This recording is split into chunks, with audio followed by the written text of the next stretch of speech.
Frank, and welcome back to Travel Tips. Today we're off to one of my favorite places on the planet, Hong Kong. I've been going there for about 20 years now. Absolutely love the place. It's vibrant, great food, great shopping, so much to do, so much to see. And if we talk about money, if you're changing $1 US, you're going to be getting about 7.5 Hong Kong dollars. The UK pound, you'll be getting about 10 Hong Kong. I used to get 12, so it's gone down a little bit. You arrive at the airport. The airport is fantastic. It's really, really modern, pretty easy to get through. The immigration process is fantastic. And if you now want to get into the city, either Kowloon or you're going to be staying in the central district, you could take a taxi. It's going to be a little bit expensive and it's going to take a long time. What I'd rather suggest is get the luxury train in. It's going to be costing you around £10 or about $12 or $13. It's very fast. Get onto it. There's 3 stops, the 2 main stops being Kowloon and the other one going right down into the central area. By the way, talking about taxis, taxis are cheap, but sometimes they don't understand English. They're like old big boats, big old taxis. They are fast.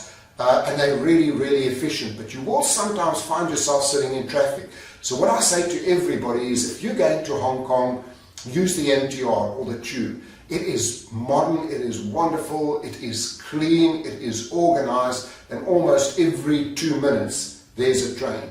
You can get anywhere in Hong Kong using the MTR. It's really, really organized, works really, really well. The tipping, expect to be paying about 10% for tips there in restaurants, and if you're in a hotel, pay them 10 or 20 Hong Kong dollars for carrying your suitcase or doing the normal kinds of things in the hotel. Now the culture is Chinese, and Chinese are quite pushy. If you're going to get on a train, don't expect it to be like England where you'll stand pretty formally in a line. No, everybody just goes and pushes. And it's the one who pushes hardest who will get into the train when it's pretty crowded. I'm pretty big, so I push my way in there. So you expect no niceties. It's boom, whoever gets in first, that's how it all works. The hotels are fantastic. Pretty pricey now, I'd say, on a par with Singapore and Tokyo. Much more expensive than going to places like Thailand or Philippines or Malaysia. And there are some great hotels. Places like the Mandarin down in Central, one of my favorite hotels. Have the breakfast there, it is just out of this world. But sometimes I will stay on the Kowloon side as well. And I'm normally looking to pay around $200 US a night. And for that I can get a reasonable 4-star hotel and maybe a sort of lower end 5-star hotel. Also depending on when you're going and what's on in the city. Food is fantastic. Of course, you've got the dim sum, you've got the crispy Peking duck. Food is wonderful. And the area I like to go to is LKF, Lang Kwai Fong, which is where a lot of the expats go. That's where there are some brilliant bars, fantastic nightlife, restaurants. You'll have every big restaurant chain down there. And the food is pretty great, but I love to eat the local food. Why go to Hong Kong and be going to an Italian restaurant? I'll do that when I go to Italy. You want to be eating all of the local delights. You can also try, if you've got a stomach for it, when you're in Kowloon, some of the street food over there. What I do like is some of the sweet breads and the rolls. I love going into the bakeries. It can be a real get fat town because they've got some great pastries over there. Shopping is fantastic. Causeway Bay is just crazy. Ladies, if you go there, you could spend a week in Causeway Bay. Millions of people, right down from the cheap shops to the real high-end shops where you'll actually stand outside in a queue to get in and buy handbags and perfumes and stuff. I love the tailors over there. I have all of my clothes are handmade either in Hong Kong or in Thailand. I have the most beautiful suits and shirts. They are fantastically made at a fraction of the price that I'd be paying in London or even the US. The other places you want to go is to the ladies' market or the night market, and expect to negotiate over there. I love going and playing the negotiation game. So I'll go in and they'll give me a price, I'll offer them a third of the price, and that's where we start negotiating. Now if I walk away and they swear at me, I know I've gone too low. If I walk away and they run after me, I know it's the right price, but I've then got to go and buy it, otherwise I'm being very, very rude. Kowloon, there's great places, fantastic camera shops over there, Chim Soy Choi, there's so many places you can go for shopping.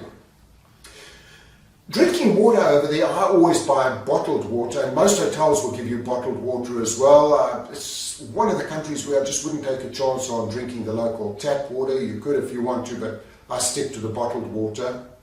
Things to do, there's so much to do over there. Now it's quite funny, I like to go to the red light district, Wan Chai, mainly because they've got some of the best bands in the world. So my two favourite clubs is Amazonia, I love going to Amazonia, and the other one is Joe Bananas, incredible bands, fantastic music, love going over there. But be careful that you don't get caught, because when you're walking you'll see the ladies of the night trying to entice you, come down into their clubs. And a funny little story, I was sitting in a hotel one night and I heard two South African guys speaking with their first time to Hong Kong, and they went down to the district and got enticed into one of these bars. Beautiful ladies came up to them and they started buying the ladies drinks. At the end of the night they were given a bill for $2,000 US. They nearly had a heart attack. They wanted to argue and two big bouncers came down and they had to pay it, and you can get ripped off. So be very careful at some of those places in Wan Chai. But so many other places to go. You've got to do the red bus tour, the hop on hop off tour. We did that, it was great, we had an incredible time, we saw so much of Hong Kong. It's really easy to do. What are the other places you can go? Of course the Peak District, go to the Peak. Victoria Harbour is great, and I would say to everyone, do the one-day tour that takes you on the cable car. You go to the giant Buddha, and you then go down to the little fishing village. I'm trying to think of the name, I think it was called Tai O, the fishing village, where you see how the locals still live. That's wonderful. Victoria Harbour, as I've said there, Lantau Island, and now you have Disneyland there as well. You've got Ocean Park. There's so much to see and do in Hong Kong. Business-wise over there, business is pretty formal. Be on time. Don't be late for an appointment, and the Chinese work really, really hard. So many of the people that I know that work there, the locals, will work till 11 o'clock at night. Also, business is pretty direct. What I've just discovered of the 20 years of working over there, be polite with them, a little bit of small talk, but then go straight into it, and they will be pretty direct with you. So expect that.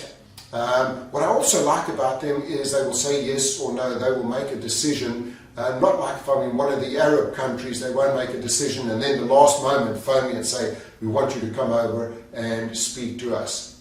So it's a great place to go, easy to get around, pretty safe to go anywhere. You've got to try all of the local foods, try all of the local delights, and go to all of the different districts over there. I buy a lot of my gadgets at a place called Golden Centre, which is where all of the locals go, and I pay about 50% of what I'd pay for any other kind of laptop, computers or gadgets in the UK or the US. I always try and go and be where the locals are. I like to go into the restaurants and eat with the locals, and I'll even try some of the street food. You have to have a stomach for that.